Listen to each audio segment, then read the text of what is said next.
आज बनवूया सगळ्यात सिंपल रेसिपी. चला तर मग एका बाउलमध्ये दही घ्यायचं, बारीक कट केलेले टोमॅटोज टाकायचे,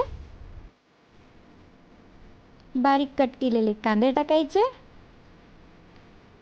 त्यानंतर किसलेली काकडी टाकायची, त्यानंतर बारीक कट केलेली पत्ताकोबी टाकायची, छोटे छोटे कट केलेले मिरच्या टाकायच्या, त्यानंतर चाट मसाला ॲड करायचा, सगळ्यांना एकजीव करायचं छान.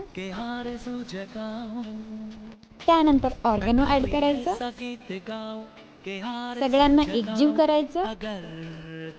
एका छोट्या कढईमध्ये तेल घ्यायचं, त्याला तापवू द्यायचं, त्यानंतर मोहरी जिरा ॲड करायचं, थोडं हिंग टाकायचं, त्यानंतर कढीपत्ता ॲड करायचा. ते सगळं मिश्रणमध्ये ॲड करायचं आणि त्याला मिक्स करायचं. त्यानंतर त्याला एका बाउलमध्ये काढून घ्यायचं.